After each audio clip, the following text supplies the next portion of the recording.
सभी को राम राम। बाबा की खरी खोटी पे आप सबका स्वागत है। मैं आपका होस्ट दिग्विजय और आज मेरे साथ फिर से हैं एक बार बाबा रामदास जी। बाबा जी राम राम। जय हो जय हो, जय श्री राम। जय बाबा जी श्री क्या हाल चाल है जी? बहुत काचे काट रहे हैं भाई। काचे काट रहे हैं? वैसे आप तो बाबा जी पिछले कई सदियों से काचे ही काट रहे हैं। चलिए ठीक है। बाबा जी आज एक बहुत ही इंपॉर्टेंट विषय है जिस पे बात करेंगे। Law and order in Punjab, Haryana, Rajasthan, UP, Maharashtra, ये जो कुछ इंपॉर्टेंट और बड़ी स्टेट्स हैं और यहाँ लॉ एंड ऑर्डर की जो प्रॉब्लम है, उसमें कल एक लेटेस्ट घटना घटी है महाराष्ट्र के मुंबई के बांद्रा सबर्ब में।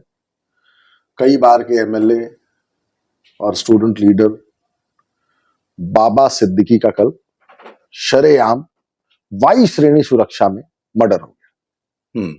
और मर्डर करने वाले 3 नौजवान लड़के थे जिनकी उम्र 19 से 23 साल बताई जा रही है, जिसमें 2 मौके पर अरेस्ट हुए और 1 फरार है। इस पे आपका क्या कहना है?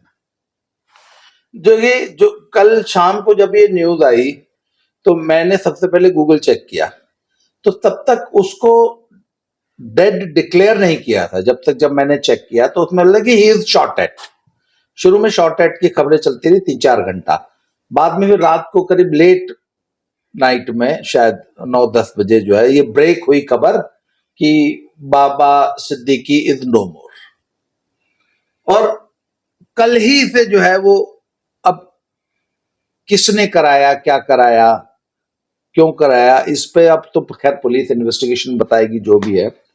पर सोशल मीडिया पे लॉरेंस बिश्नोई का नाम नहीं, पिछले 15 दिन से आपको याद होगा, अभी कुछ दिनों पहले पिछले साल शायद दिसंबर 2023 की बात है, ये सुखदेव सिंह गोगा मेडी का मर्डर हुआ था। उनके ही घर या ऑफिस में ही 2 लड़के आए मिलने और मर्डर कर दिया था। उसमें रोहित गोदारा नाम का, he is a very close associate of Lawrence Bishnoi, Goldy Brar and अच्छा उस गैंग का, उसका नाम आया था सुखदेव गोगा मेडी के मर्डर। हाँ, अभी 15 दिन पहले ही उसने जीशान सिद्दीकी, बाबा सिद्दीकी, मतलब इनको एक धमकी दी थी कि सलमान खान से, जो सलमान खान का क्लोज है, अच्छा, वो हमारा दुश्मन है। तो बाबा सिद्दीकी को फिर वाई श्रेणी, वाई कैटेगरी सिक्योरिटी प्रोवाइड की गई। तो ये तो कहीं कहीं कंफर्म है कि ये उसी गैंग का काम है, लॉरेंस बिश्नोई एंड गोल्डी बरार। खैर अभी भी let us wait for the police to give its conclusion. अभी तो कल ही की घटना है, तो पुलिस इन्वेस्टिगेट करेगी और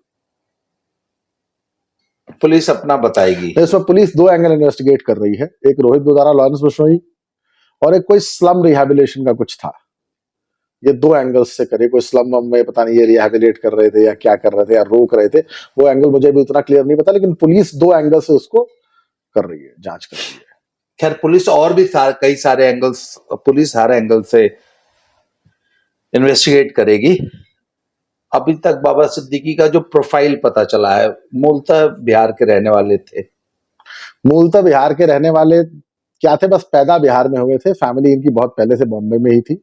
बांद्रा जब 1950s का एकदम एक 1950s का बॉम्बे कैसा बॉम्बे था आपको पता ही है, तो वहां इनकी फैमिली रहती थी और बांद्रा के वेस्टर्न एरिया में, सबर्ब में ये थे। इनका ये है कि जैसे मोहल्ला में नहीं, 15 साल का लड़का होता है, यंग डैशिंग पर्सनालिटी टाइप का और थोड़ा सा दबंग, इनका शुरू से ऐसा ही था कि अपने मोहल्ले के ये दादा थे। फिर मोहल्ले के दादा से अपने कॉलेज पॉलिटिक्स में 1978, 79, 77 में। फिर उन्होंने यूथ कांग्रेस ज्वाइन की। तो यूथ कांग्रेस से करते करते करते करते फिर ये वहां म्युनिसिपल काउंसलर बने। और भाई बॉम्बे में आपको फिल्मों में आपने देखा है काउंसलर कैसे बात करता है, तो भाई काउंसलर्स का रुतबा वहां है ही है महाराष्ट्र में और स्पेशली बॉम्बे में। जी। तो ये कांग्रेस से काउंसलर बने और इनके बड़े क्लोज लिंक वहां पे कांग्रेस नेताओं से थे। फिर ये 99 में पहली बार एमएलए बने, फिर 2004 में फिर बने और 4 से 9 वाले टर्म में ये 4 साल मंत्री भी थे। विलासराव देशमुख, हाँ, उनको ही वाज द सीएम तब। पर ये देखिए, मैं बताऊं, बॉम्बे में फिल्म इंडस्ट्री को जो कंट्रोल करने वाली ताकतें हैं, जो फाइनेंसर्स हैं, और बॉम्बे फिल्म इंडस्ट्री जैसे काम करती है जिस तरीके से, उसमें अपना दखल पैदा करना और जो नए नए जो फोर्सेस अपकमिंग जो फोर्सेस पैदा हो रही हैं, और उसमें अमेरिकन डीप स्टेट और जो इंडियन सिस्टम है,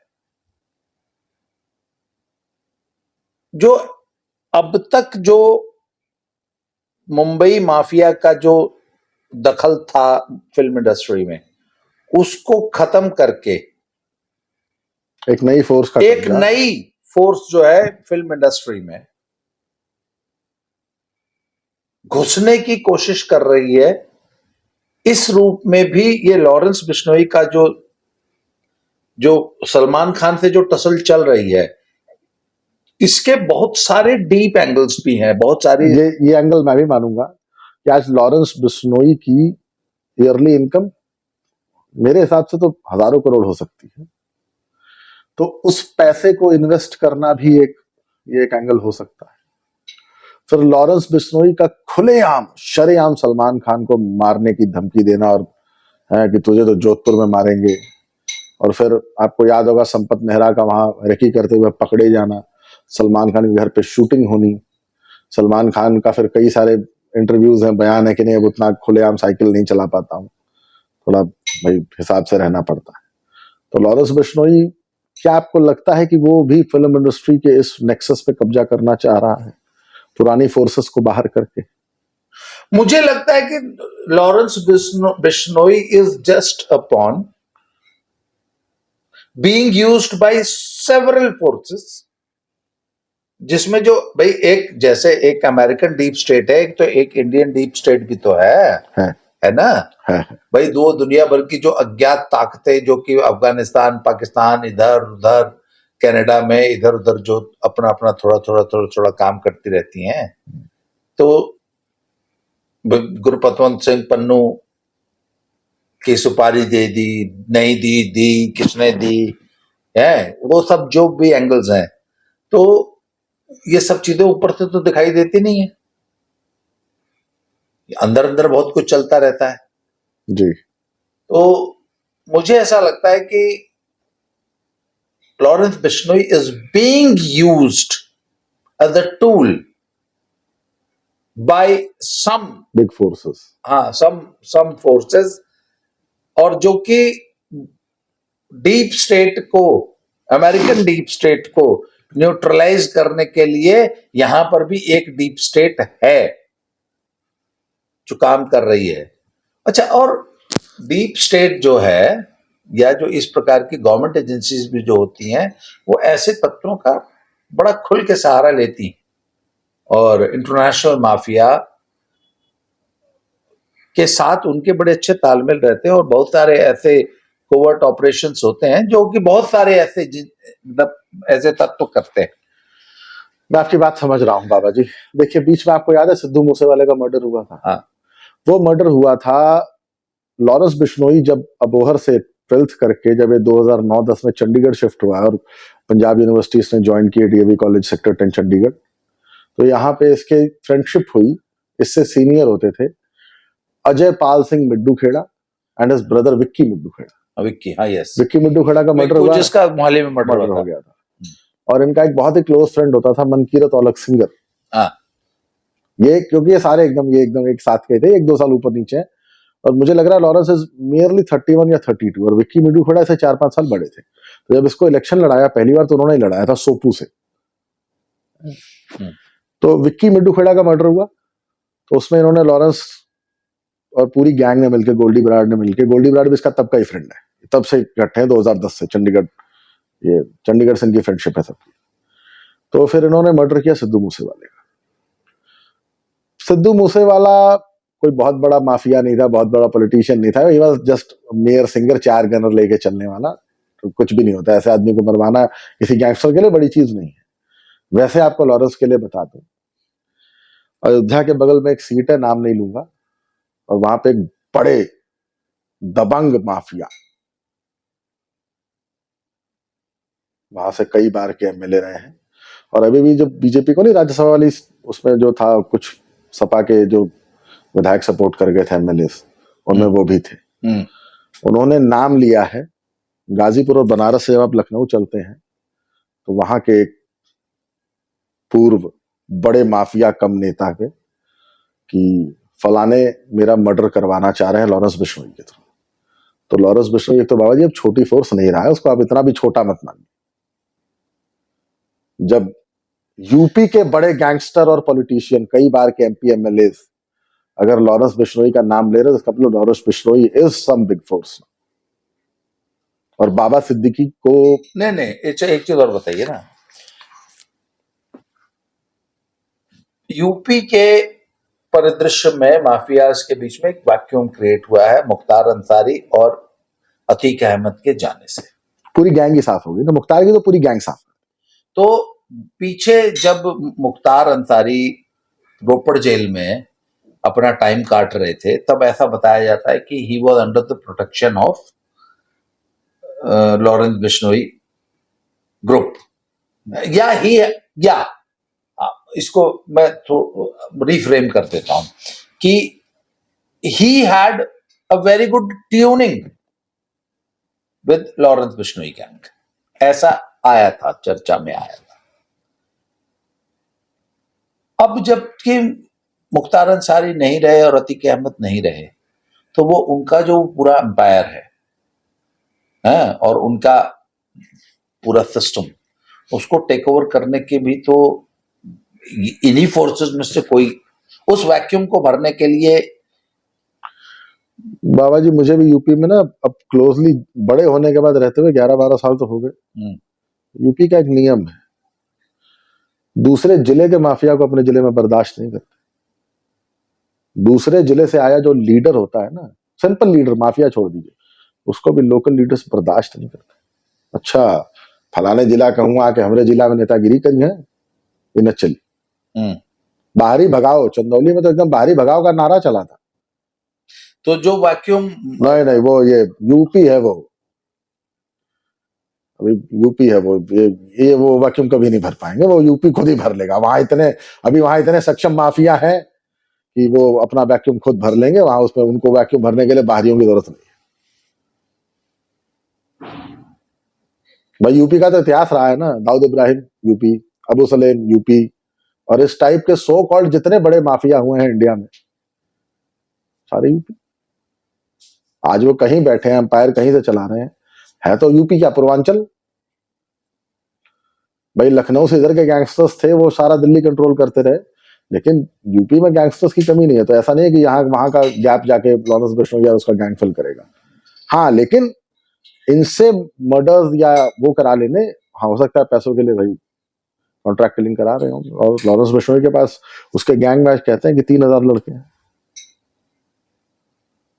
और उस लॉरेंस बिश्नोई का गैंग भाई पंजाब में प्रो एक्टिव है, हरियाणा में पूरा एक्टिव है, दिल्ली में पूरा एक्टिव है, राजस्थान पूरा एक्टिव है, और वेस्टर्न यूपी में भी अच्छा खासा एक्टिव है। और लॉरेंस के गैंग में, जैसे Lawrence is from Bishnoi community, पर बाकी सारे जट या जाट्स, भाई काला जठेड़ी जाट, गोल्डी बराड़ जट, विक्की मिड्डू खेड़ा जट, मनकीरत औलख जट, या उसके जितने क्लोज एसोसिएट्स हैं लड़के, या उसके जो क्लोज फ्रेंड्स हैं, पुराना सर्कल है, वो सारे यूपी, वेस्टर्न यूपी, हरियाणा और पंजाब के जट्स या जाट हैं।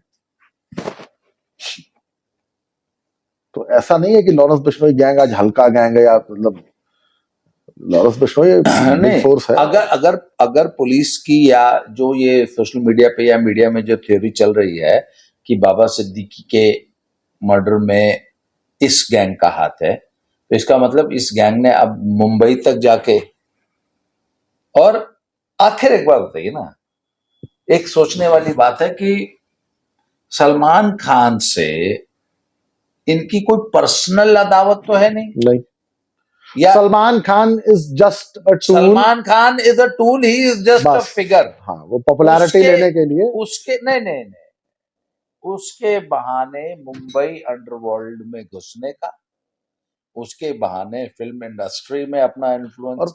पूरे पूरे इंडिया में फेमस होने का एक बहुत अच्छा टूल है सलमान। भाई 15 दिन पहले बाबा सिद्दीकी को धमकी जाती है, इसमें सलमान का साथ छोड़ दिया, तुम तो गए, और आज 15 दिन में रिजल्ट सामने।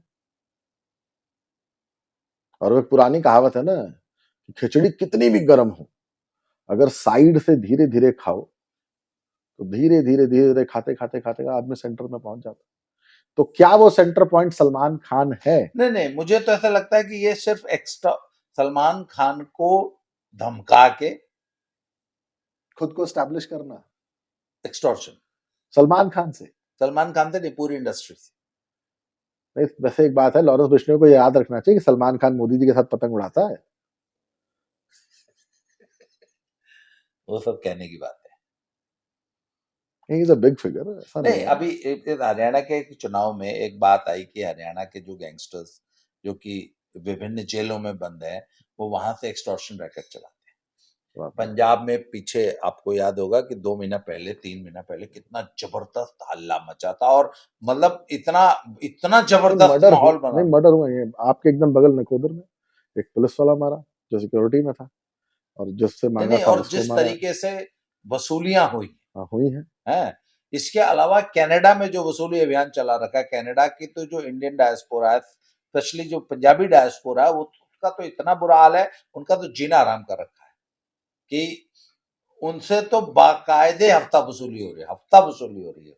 जितने भी पुराने लोग हैं जो वहां जाके अच्छा बिजनेस कर रहे हैं, कनाडा में तो उनका जीना हराम कर रखा है, और इसी गैंग ने कर रखा है। नहीं, इस गैंग में नहीं, उसमें एक और गैंग है, नीरज भवानिया गैंग।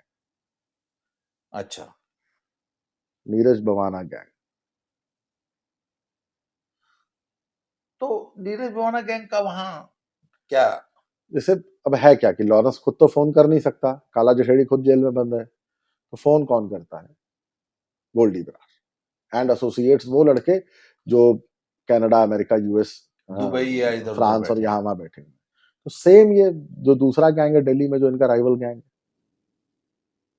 भवाना गैंग,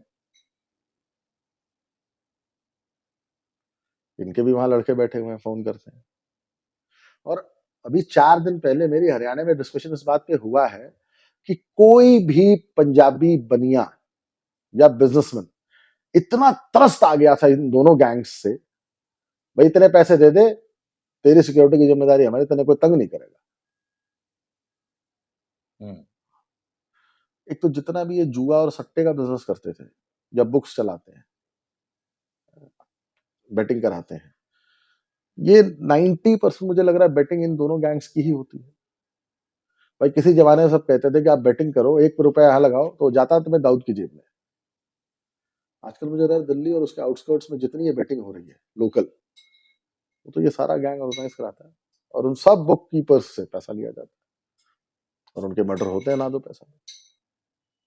भाई अगर तू अपनी बुक खुद चला रहा है अच्छा, तो तू एक मुझे चीज पैसा होता दे। ना, पंजाब की म्यूजिक इंडस्ट्री उनके कब्जे में।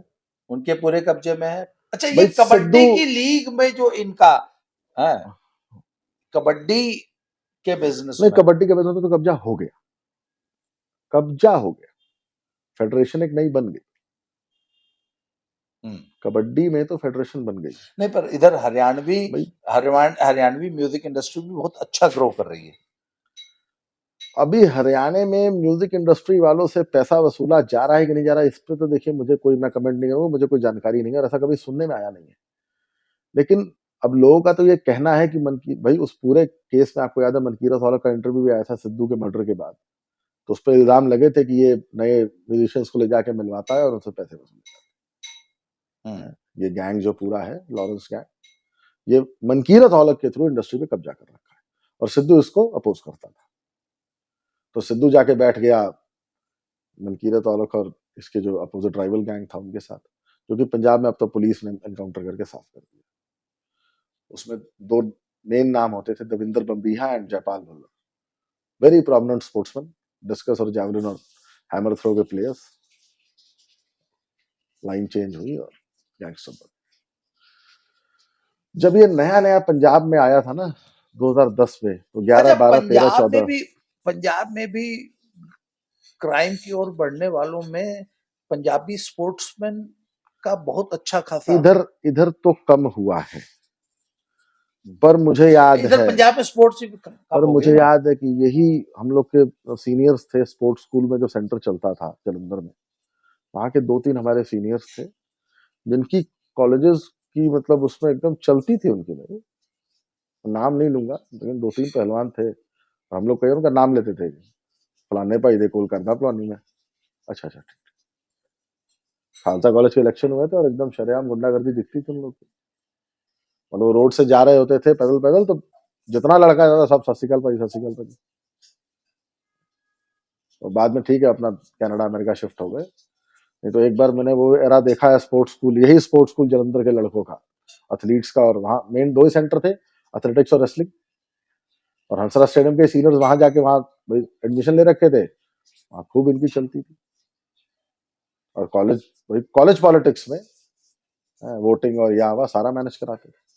सेम वही था, लेकिन इधर कम हुआ है। इधर मुझे लग रहा है कि 2008 के बाद जो इंडिया में स्पोर्ट्स अपनी प्राइम और बूम एकदम पीक पे आया है ना, जब से उसकी ओलंपिक वजह लगे। से उसकी वजह से थोड़ा सा सिनेरियो चेंज हुआ है।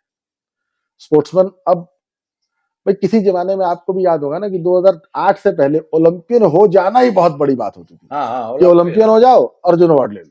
ये 2 चीजें अगर तुम्हारे पास है, लो लो, और क्या चाहिए। आज ये हाल है कि 150, 125, 150 लोग ओलंपिक जा रहे हैं, कोई पूछता नहीं, कोई जानता ही नहीं अगर मेडल नहीं है तुम्हारा। लोग भूल जाते हैं कौन ओलंपियन, काहे का ओलंपियन। किसी जमाने में ओलंपियन हो, फलाना ओलंपियन था, खूब इज्जत होती थी। सिर्फ ओलंपियन लिखना ही बहुत बड़ी बहुत अचीवमेंट थी। बहुत। ओलंपियन अपने घर के बाहर वो 5 रिंग वाला सर्कल बनवा लेते, हाँ। नेम प्लेट पे ओलंपियन। आज ओलंपियन को मेडल नहीं है तो कुछ भी नहीं, तुम्हें कोई जानता ही नहीं। भाई 125 ओलंपियन में कौन याद रखता है, लेकिन वो 4 या 5 मेडलिस्ट हैं, सब याद रखते हैं। अच्छा, वो भी अगले ओलंपिक में भूल जाते हैं क्योंकि नए 5 मेडल आ गए, पुरानों को भूल गए। तो इधर वो स्पोर्ट्समैन का माफिया की तरफ जो ट्रांजिशन था ना, वो बंद हो गया, खत्म हो गया। ऐसा सुनने में नहीं आता कोई लड़का माफिया हो। 20 साल से तो मैं भी कर रहा हूँ, हमारे साथ तो कोई नहीं है। और 99% जट जाट राजपूत ब्राह्मण है, एक लड़का नहीं सुनने में आया। आप लोग कैरा में था किसी जमाने में दिल्ली का सबसे बड़ा इनामी। खैर देखिए, सीधी सी बात है, हमें इन माफियाओं का कोई महिमामंडन नहीं करना है। हम तो खाली ये डिस्कस कर रहे थे कि बाबा सिद्दीकी के मर्डर में लॉरेंस का जो नाम आया है, उससे और कुछ नहीं होगा, पंजाब का माहौल खराब होगा। और पंजाब की गवर्नमेंट में मुझे वो ताब नहीं दिखती, वो इकबाल नहीं दिखता कि वो यहाँ के बिगड़ते हुए लॉ एंड ऑर्डर सिचुएशन को कंट्रोल कर सके। बीच में तो एक बार आया था, एक बार भगवान मान साहब में लगा था कि ला ला ला, मान साहब ने तो फट्टे चकते। पर फिर उसके बाद मैं बताऊं, इधर पंजाब में क्राइम कम हुआ है, आप ध्यान दीजिए। इधर हम एक भी एक्सटॉर्शन का नया केस नहीं सुनते पिछले 1-1.25 साल से। कोई नया माफियागिरी नहीं दिख रही। इस मामले में मुझे आज भी सारी प्रॉब्लम दिल्ली और दिल्ली के आउटस्कर्ट्स में दिखती है। यूपी में ऑर्गेनाइज्ड क्राइम के नाम पे पिछले 7 साल में मैंने यूपी में रहते हुए सुना नहीं है कि किसी फलाने माफिया ने हिम्मत भी की हो किसी गैंगस्टर की तरफ या किसी आम आदमी की तरफ देखने, किसी बिजनेस, मतलब एक अदना बिजनेसमैन जो 2 नंबर का ही काम कर रहा है उससे पैसे मांग के दिखा, तो हिम्मत नहीं है किसी। वो योगी जी का इकबाल है ना, वो योगी जी की ताकत। भाई योगी जी ने एक चीज स्टैब्लिश कर दी मार्केट में, ठीक है, गुंडागर्दी नहीं चलेगी। नहीं ठीक है, माफियागिरी नहीं बर्दाश्त। आपस में 2 लोग रोड पे झगड़ा कर लिए, मैंने इसको इसका मर्डर कर दिया, वो एक अलग चीज है, वो रोड रैश है, आप उसको रोड रेज है, उसको आप रोक नहीं सकते। लेकिन ऑर्गेनाइज्ड क्राइम, इतने बड़े बड़े माफिया है, दुनिया भर को सब जानते हैं, कोई ठेके पट्टे के लिए कहीं गोली नहीं चल रही, सब कुछ ऑनलाइन है, तुमको मिला मिला, नहीं मिला नहीं मिला। भाई किसी जमाने में गुजरात का इंडस्ट्रियलिस्ट यूपी जाता था और स्क्रैप का, अगर बनारस में अगर उसने स्क्रैप का टेंडर ले लिया तो वहीं उनको भी बैठा लिया जाता था, और उनके लिए गुजरात और बॉम्बे से 1-8 करोड़ रुपए उनसे ले लिया जाता था। उनके नाम पे सारा स्क्रैप उठता था, बिक जाता था, और वो पैसा भी जेब में चला जाता था। आज वो नहीं है। अगर किसी ने ले लिया, एक छोटा सा किस्सा बताता हूँ, ये टेलीकॉम इंडस्ट्री है। किसी जमाने में जब टावर्स में जनरेटर और डीजल, जब यूपी में लाइट नहीं थी, तो डीजल का एक नेक्सस था, पूरा माफिया था।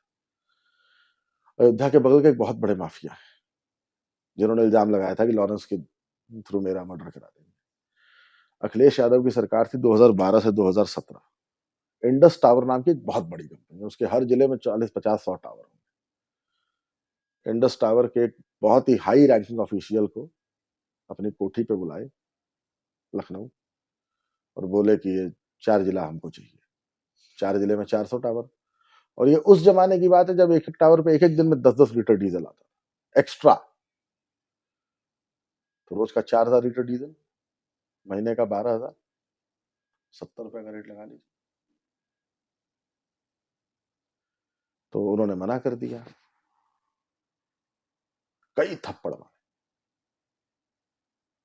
तो वहां से फिर वो उठे उठे, ठीक है सर, दे देंगे करते वहां से गए एडीजी लॉ एंड ऑर्डर के पास पहुंचे कि जी ऐसी ऐसी दिक्कत है। तो बोले देखो मैं कुछ कर नहीं पाऊंगा, हाँ तुम्हारी मीटिंग मैं करा दूंगा सीएम साहब से। फिर वो मीटिंग हुई नहीं हुई। तो ये वो जमाना था कि जब किसी भी हाई रैंकिंग ऑफिशियल को उठा के ये ऐसे पीट देते थे। आज हिम्मत नहीं है किसी अदना आदमी को पीट, रोड चलते अदना आदमी को ये बाहुबली माफिया आंख दिखा दे, इतनी हिम्मत नहीं है। इसे कहते हैं शेर और बकरी का एक ही घाट पे पानी पिला दिया। पानी। वो बाबा जी का इकबाल है। खैर साहब, पंजाब में हम ये एक्सपेक्ट नहीं कर सकते।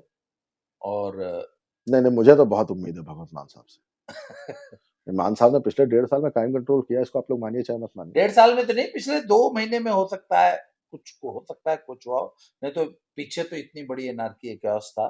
खैर चलिए, इस पे हमारी let us wait for the police investigation to reveal the facts of the main case. उसमें फिर भी देखिए आपको 2 ही एंगल बताऊंगा। एक एंगल आपने बड़ा सही डिस्कस किया कि हो सकता है कि ये सारा उस बॉलीवुड के नेक्सस को कंट्रोल करना हो, और दूसरा मैं इस बात को कहीं ना कहीं इससे ऐसे रिलेट करता हूं कि ब्लैक बक केस के बाद से बिश्नोई जो पूरा समाज था वो हर्ट तो हुआ था, इसमें कोई दो राय नहीं है। और हो सकता है कि भाई लॉरेंस बिश्नोई अपने समाज के लिए सलमान खान से बदला ले रहा हो।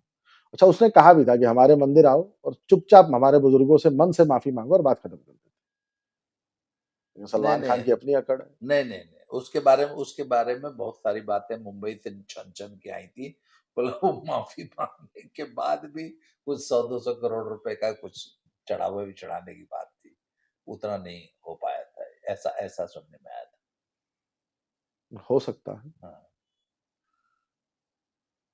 वो उसकी चर्चा एक दिन मैंने सुनी थी अपने एक सर्कल में।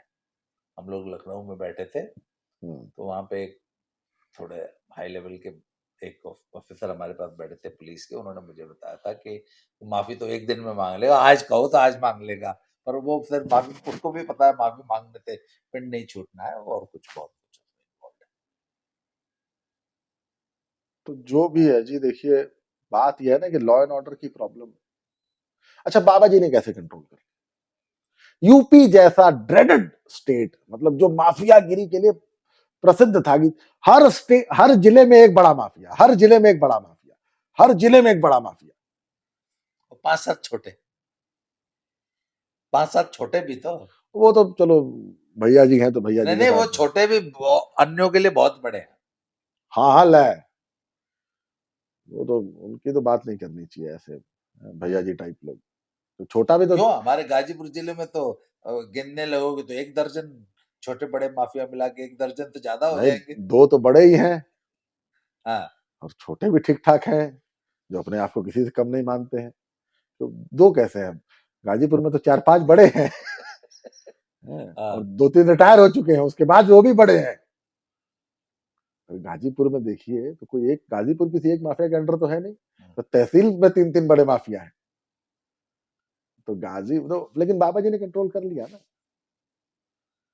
उतने विल पावर नहीं पुलिस के पास की है। पॉलिटिक्स। पुलिस के पास हमेशा विल पावर होती है, सीएम के पास विल पावर होनी चाहिए, रूलिंग पार्टी के पास विल पावर होनी चाहिए। जब रूलिंग पार्टी को,